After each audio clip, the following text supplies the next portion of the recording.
오늘 우리에게 주시는 하나님 말씀은 누가복음 20장 9절에서 19절입니다. 그가 또 이 비유로 백성에게 말씀하시기 시작하시니라. 한 사람이 포도원을 만들어 농부들에게 새로 주고 타국에 가서 오래 있다가 때가 이름에 포도원 소출 얼마를 바치게 하려고 한 종을 농부들에게 보내니 농부들이 종을 몹시 때리고 거저 보내었거늘 다시 다른 종을 보내니 그도 몹시 때리고 능욕하고 거저 보내었거늘 다시 세 번째 종을 보내니 이 종도 상하게 하고 내쫓은지라. 포도원 주인이 이르되 어찌할까? 내 사랑하는 아들을 보내리니 그들이 혹 그는 존대하리라 하였더니 농부들이 그를 보고 서로 의논하여 이르되 이는 상속자니 죽이고 그 유산을 우리의 것으로 만들자 하고 포도원 밖에 내쫓아 죽였느니라. 그런즉 포도원 주인이 이 사람들을 어떻게 하겠느냐? 와서 그 농부들을 진멸하고 포도원을 다른 사람들에게 주리라 하시니 사람들이 듣고 이르되 그렇게 되지 말아지이다 하거늘 그들이 보시며 이르시되 그러면 기록된 바 건축자들의 버린 돌이 모퉁이의 머릿돌이 되었느니라 함이 어찌미냐. 무릇 이 돌 위에 떨어지는 자는 깨어지겠고 이 돌이 사람 위에 떨어지면 그를 가루로 만들어 흩으리라 하시니라. 서기관들과 대제사장들이 예수의 이 비유는 자기들이 가리켜 말씀하심인 줄 알고 즉시 잡고자 하되 백성을 두려워하더라.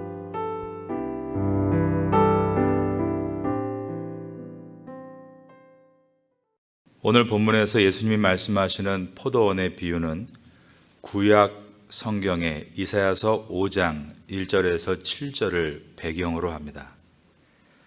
제가 이사야서 5장 1절에서 7절을 읽어 드리겠습니다. 나는 내가 사랑하는 자를 위하여 노래하되 내가 사랑하는 자의 포도원을 노래하리라. 내가 사랑하는 자에게 포도원이 있으며 심히 기름진 산내로다. 땅을 파서 돌을 제하고 극산품 포도나무를 심었도다. 그 중에 망대를 세웠고 또 그 안에 술틀을 팠도다. 좋은 포도 맺기를 바랐더니 들포도를 맺었도다. 예루살렘 주민과 유다 사람들아 구하노니 이제 나와 내 포도원 사이에서 사리를 판단하라. 내가 내 포도원을 위하여 행한 것 외에 무엇을 더할 것이 있으랴. 내가 좋은 포도 맺기를 기다렸거늘 들포도를 맺음은 어찌 됨인고. 이제 내가 내 포도원에 어떻게 행할지를 너희에게 이르리라.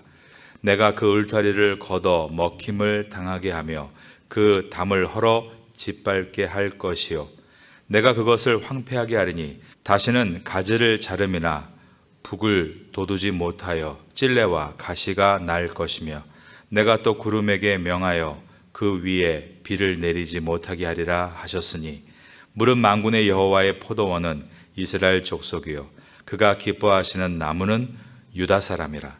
그들에게 정의를 바라셨더니 도리어 포악이요 그들에게 공의를 바라셨더니 도리어 부르짖음이었도다. 유대인들은 이 이사야 본문을 주전 586년에 예루살렘의 멸망으로 성취된 것이라고 이해하고 있었습니다. 따라서 유대인들은 오늘 본문을 배경으로 말씀하신 예수님의 이 비유는 또다시 이스라엘에 일어날 심판에 대한 예언이라고 생각했습니다. 다만 심판의 대상이 이사야서는 포도원, 즉 땅이지만 예수님의 비유에서는 포도원의 농부들, 사람이라는 다른 점이 있었습니다. 이제 오늘 본문의 첫 절인 누가복음 20장 9절부터 보겠습니다. 그가 또 이 비유로 백성에게 말씀하시기 시작하시니라. 한 사람이 포도원을 만들어 농부들에게 새로 주고 타국에 가서 오래 있다가 때가 이름에 포도원 소출 얼마를 바치게 하려고 한 종을 농부들에게 보내니 농부들이 종을 몹시 때리고 거저 보내었거늘 다시 다른 종을 보내니 그도 몹시 때리고 능욕하고 거저 보내었거늘 다시 세 번째 종을 보내니 이 종도 상하게 하고 내쫓은지라. 포도원 주인이 이르되 어찌할까? 내 사랑하는 아들을 보내리니 그들이 혹 그는 존대하리라 하였더니 농부들이 그를 보고 서로 의논하여 이르되 이는 상속자니 죽이고 그 유산을 우리의 것으로 만들자 하고 포도원 밖에 내쫓아 죽였느니라. 그런즉 포도원 주인이 이 사람들을 어떻게 하겠느냐? 포도원 주인은 포도원의 열매 일부를 받기 위해서 세 차례나 종을 농부들에게 보냈다는 것입니다. 그러나 농부들은 주인이 보낸 종들을 때리고 능욕하고 빈손으로 되돌려 보냈습니다. 구약 성경에서 종은 종종 선지자로 비유가 됩니다. 그러므로 예수님의 이 비유는 구약 시대에 이스라엘의 지도자들이 선지자들을 박해한 역사를 묘사하고 있습니다. 농부들이 종들의 말을 듣지 않고 때리고 능욕하자 포도원 주인은 급기야 자신의 아들을 보내기로 마음먹었다는 것입니다. 포도원 주인이 하나님을 비유하고 있으므로 주인의 아들은 바로 하나님의 아들이신 메시아를 뜻합니다. 오늘 본문의 바로 앞에서 대제사장들과 서기관들과 그리고 장로들이 예수님께 나와 당신의 권위가 어디에서 오는 것이냐라고 물었습니다. 20장 2절입니다. 말하여 이르되 당신이 무슨 권위로 이런 일을 하는지 이 권위를 준 이가 누구인지 우리에게 말하라. 오늘 본문은 그것을 대답해 주시는 본문입니다. 자신의 권위가 바로 하나님께로부터 온 것이라고 하신 것입니다. 그런데 예수님의 이 비유에서 포도원의 농부들이 포도원 주인의 아들을 죽인다라고 하는 것은 종교 지도자들이 앞으로 예수 그리스도를 죽일 것임을 예언하고 계십니다. 그 목적은 아들이 받을 유산을 우리의 것으로 만들기 위해서다라고 했습니다. 20장 14절입니다. 농부들이 그를 보고 서로 의논하여 이르되 이는 상속자니 죽이고 그 유산을 우리의 것으로 만들자 하고, 이 비유는 유대 지도자들이 예수님이 메시아심을 알매도 불구하고 자신의 권력을 지키기 위해 예수님을 죽일 것이라는 것을 미리 예언한 말씀입니다. 하나님의 아들이신 예수님을 죽이고 이스라엘 나라를 차지하려고 한 그들의 행동에 대해서 하나님이 어떻게 하시는가? 15절입니다. 포도원 밖에 내쫓아 죽였느니라. 그런즉 포도원 주인이 이 사람들을 어떻게 하겠느냐? 예수님은 만약 그런 일이 있다면 포도원 주인이 그 포도원 농부들을 어떻게 하겠느냐라고 물으셨습니다. 그리고 그 답은 16절입니다. 와서 그 농부들을 진멸하고 포도원을 다른 사람에게 주리라 하시니 라고 하셨습니다. 이 심판은 역사적으로 주후 70년에 예루살렘이 점령당하고 성전이 파괴됨으로 실현이 됩니다. 여기서 포도원 주인이 포도원을 다른 사람에게 주게 될 것이라고 하신 예언은 하나님의 사명을 대제사장과 서기관들 같은 종교 지도자들에게서 빼앗아서 예수 그리스도를 머리로 하는 교회의 지도자들에게 주신다라는 뜻입니다. 이 교회의 지도자들은 1차적으로 12 사도들을 뜻합니다. 그런데 예수님의 이와 같은 비유로 예언하실 때 청중들은 그렇게 되지 말아지이다 라고 말을 합니다. 16절을 다시 봅니다. 와서 그 농부들을 진멸하고 포도원을 다른 사람들에게 주리라 하시니 사람들이 듣고 이르되 저를 따라하겠습니다. 그렇게 되지 말아지이다 하거늘. 청중들은 포도원이 다른 사람들에게 넘겨진다는 것을 이스라엘이 외세에 의해서 침략을 당해 망한다라고 이해했습니다. 그러나 예수님의 말씀은 한 민족의 흥망성쇠를 말씀하시는 것이 아니라 온 인류의 흥망성쇠를 말씀하시는 것으로 복음을 맡아 온 세상에 잃어버린 영혼을 소생시키는 사명에 대해서 말씀하고 있는 것이었습니다. 그러므로 예수님의 비유에서 이 포도원은 한 나라가 아니라 온 세상을 뜻하고 이 포도원에서 수고하는 농부들은 국한된 작은 땅인 이스라엘 땅에서의 종들이 아니라 온 세상을 품고 사역하는 주의 종들을 뜻하는 것입니다. 청중들은 하나님의 아들이신 메시아를 죽이는 그런 일들이 결단코 일어나지 않을 것이다 라고 말했지만 예수님은 그 일은 이루어지게 될 것이다 라고 하셨습니다. 17절입니다. 그들을 보시며 이르시되 그러면 기록된 바 건축자들의 버린 돌이 모퉁이의 머릿돌이 되었느니라 함이 어찌미냐.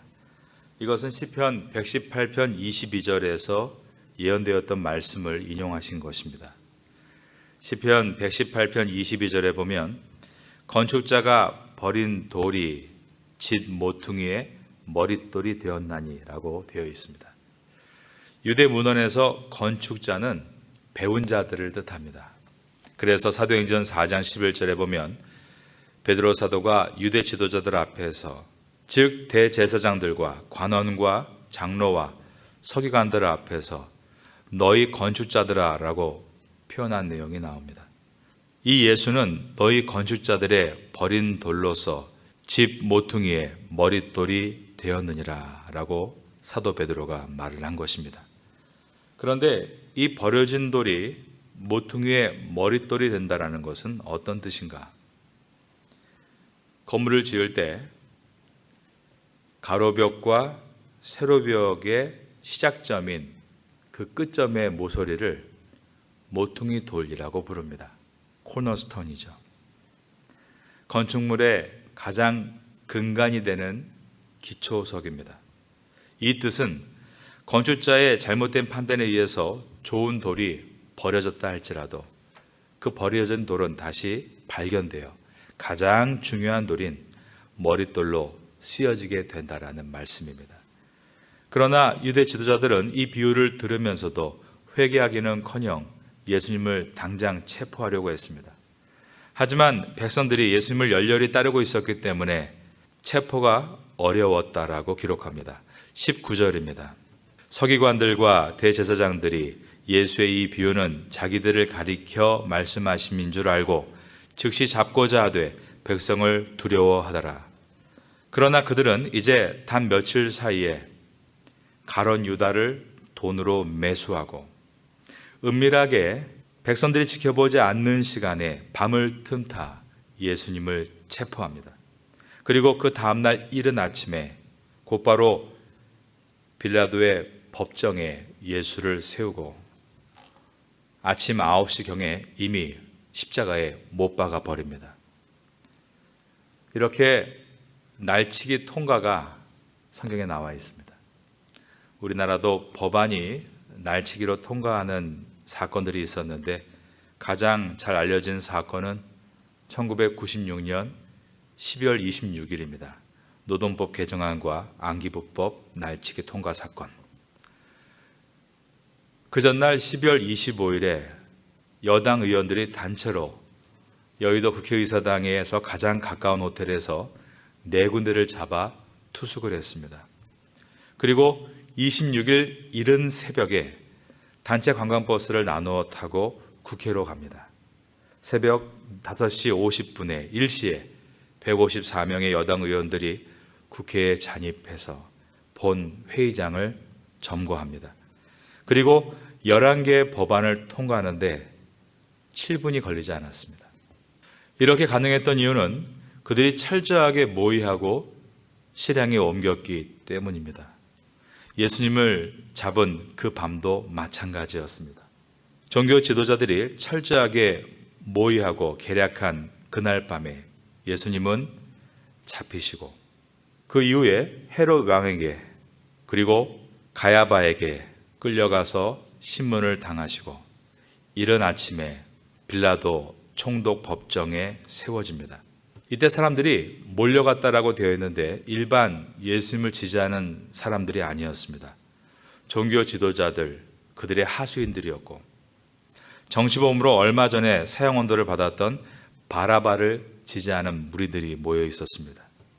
오전 6시, 한 7시경에 재판을 해달라고 한다는 것은 불가능한 일이지만 새벽 5시 50분에 국회의사당을 점령하고 법안을 시작했던 것처럼 빌라도 총독을 압박해서 예수님을 죽이려고 했습니다.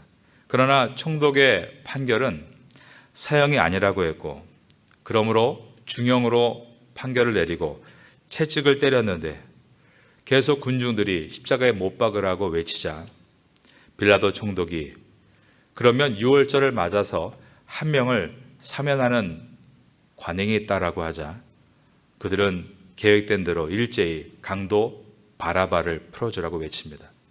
그리고 십자가 사형 온도를 받기 위해서 적어도 며칠 동안 십자가를 준비하고 그 사형식이 진행돼야 되는데 이미 그날 예정되었던 십자가 사형수 3명의 십자가 틀이 있었고 바라바 대신에 예수를 못 박으라라고 주장하므로 예수님은 그날 일사천리로 아침에 십자가에 못 박히게 됩니다. 이것은 종교 지도자들의 철두철미한 계략 때문에 일어날 수 있었습니다. 그날 판결은 세상에서 가장 험악한 날치기 통과했던 것입니다. 그러므로 일반 백성이 오늘날과 같이 인터넷이 발달된 것도 아니고 그 아침에 이러한 상황을 헤아리는 것은 거의 불가능했다라고 보여집니다. 그들은 아마도 로마 총독이 로마의 이름으로 단독으로 판결을 해서 예수를 정시범으로 십자가에 달았다라고 생각을 했을 것입니다. 이러한 큰 소동이 일어날 때 또 이 소동을 폭도로 바꾸는 방법들이 있습니다. 대모대를 폭도로 바꾸는 방법은 지붕 위에서 총을 쏘는 것입니다. 어디서 날아온지 모르는 총알로 인해서 군중의 심리가 폭발하듯이 아마 그날 군중 사이사이에서 대제사장들과 서기관들의 하수인들이 예수를 못 박으라라고 소리치고 그날의 판도는 이와 같이 하루아침에 왕이신 예수 그리스도가 십자가 위에 죄인으로 죽는 순간이 돼버리고 만 것입니다. 이렇게 유대 지도자들은 군중 심리를 이용하고 자신의 모든 계략을 총동원해서 정말로 피 한 방울 묻히지 않고 예수님을 죽일 수 있었습니다. 이것은 그들의 고도의 정치적 술수의 결과였고 자신들은 전혀 책임을 지지 않을 수 있도록 완벽한 계략으로 일을 마칠 수 있었던 것입니다. 아마 그들은 예수님을 죽인 그날 오후에 쾌제를 불렀을 것입니다. 그러나 그들의 이러한 정치적인 성공은 하나님을 대적하는 성공이었기 때문에 오늘 본문의 포도원지기의 비유와 같이 결국 패망하게 됩니다. 이스라엘이 원래 어떤 민족이었는가? 이스라엘은 아브라함이 하나님께 약속을 받아 탄생한 민족이었습니다. 너로 큰 민족을 이루게 하리라. 그러나 그들은 사명의 포도원을 사역을 채우는 포도원으로 변질시켰고 포도원의 일꾼이 아니라 포도원의 주인이 되려고 했습니다. 대표적인 사람들이 종교 지도자들이었습니다.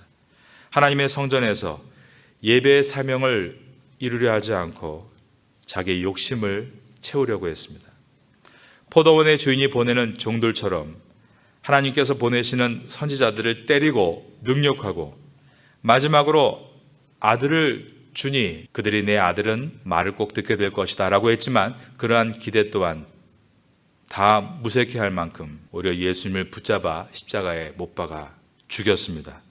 그들은 주인의 아들을 죽이고 우리가 그 상속을 받자라고 말했던 못된 농부들과 같이 자신의 권력과 소유의 눈이 멀어 그렇게 멸망으로 치닫고 있었던 것입니다.